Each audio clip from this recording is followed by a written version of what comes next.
and it's a problem that crosses all racial lines. In August 1993, the residents of Davenport, Iowa were shocked not only by a senseless gang murder, but by the identities of the perpetrators, all white sons of the heartland. 17-year-old Michelle Jensen was a National Honor Roll student at Central High. On August 29th, police discovered her body along a dusty rural road. Michelle was found laying face down on the gravel road with a large wound to the back of her head that were later discovered was caused by a shotgun blast. Earlier that evening, Michelle had attended a party at the home of Tony Hoyk. Hoyk and 5 of his friends belonged to a gang called the Vice Lords. They modeled themselves after one of Chicago's oldest black street gangs with the same name. 2 of the individuals had tattoos on the inside of their middle finger when they would, what we call, throw the sign of the Vice Lords to make the VL sign, that suddenly those 2 letters become visible. Unlike the New York boys or Born to Kill, the Davenport Vice Lords did not terrorize a neighborhood or extort protection money. Instead, they would meet in Tony Hoyk's bedroom, decorated with gang graffiti. According to police, they were plotting to rob convenience stores and then use the money to start a drug ring. Michelle was friendly with the gang members, especially Jason Means. In fact, a month before the murder, Jason had joined Michelle's family on a 5-day camping trip. Prosecutors would later argue that Michelle became an unwitting pawn in the gang's robbery schemes. For one simple reason, the gang needed a getaway car, and Michelle had a car. On the night of August 28th, Michelle attended a party with the gang members. Michelle, encouraged by the gang, drank heavily.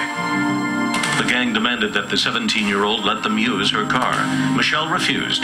Hoyk, who was grooming himself to be the gang leader, told one of the Vice Lords, Chris Felgenhauer, to attack Michelle. Hoyk instructed Felgenhauer to hit her in the head with the most convenient object, which was his table fan, and he just handed it to him and said, "Hit her." At one point, according to gang members, Tony's mother went upstairs to the bedroom and told her son to get Michelle out of the house because she was too drunk.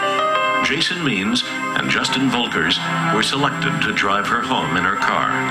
The boys took their shotgun. It's our belief that they just stopped in the middle of the road on Chapel Hill Road, allegedly to tell her that they had to take a bathroom break. They got out of the car. She got out and was going to leave them and walk back to town. And that she, in fact, she turned and started to walk when Justin Volkers stopped her with the gun, got her on the ground, and then, in fact, shot her. A killing which even the victim's mother could only explain as the result of gang mentality. They wanted to belong to something so badly that they were willing to kill because they weren't getting that belonging or that needing from their parents. All 6 of these kids grew up, except Tony Hoyk. 5 of the 6 kids grew up without a father. After the shooting, Justin and Jason met the others and, according to gang members, said they had taken care of business. The group later returned to Michelle's body to scavenge for money. When they arrived, the police were already at the murder scene, so the 6 went home without even attempting to conceal their tracks or the stolen car. They were extremely inept in that Michelle's body was left laying on a roadway where it could be easily observed. Her car was parked in the garage of one of the suspects. They did not even, try and move it to another location. The murder weapon was not disposed of. They didn't have a story to account for their whereabouts. Within 8 hours, police had all 6 gang members in custody. 8 months later, at their trial in May 1994, Justin Volkers faced first-degree murder as the trigger man. Tony Hoyk and Jason Means, second-degree murder. All 6 were charged with kidnapping, robbery, and criminal gang participation. The fact that we pursued the gang affiliation as a very strong part of it, I think should indicate to those people that we're just not going to tolerate it. Sean Shoemake, Joe Hager, and Chris Felgenhauer pleaded guilty to the lesser charges.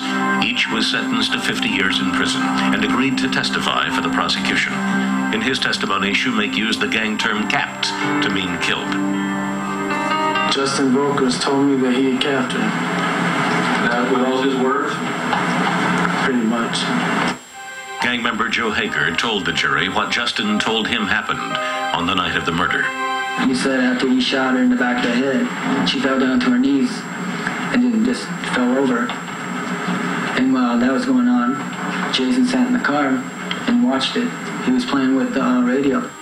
According to Hager, Justin and Jason both watched Michelle die. They said blood was like running out of her head like a river.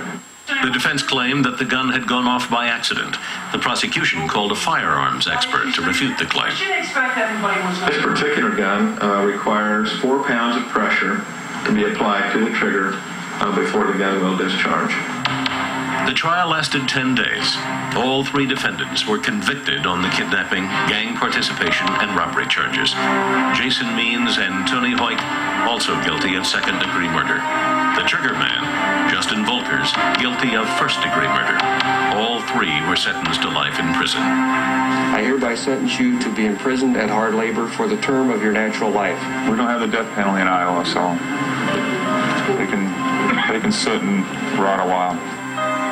After their sentencing, Justin Volkers and Jason Means were asked about life in the gang. I don't think it's worth it. I think it's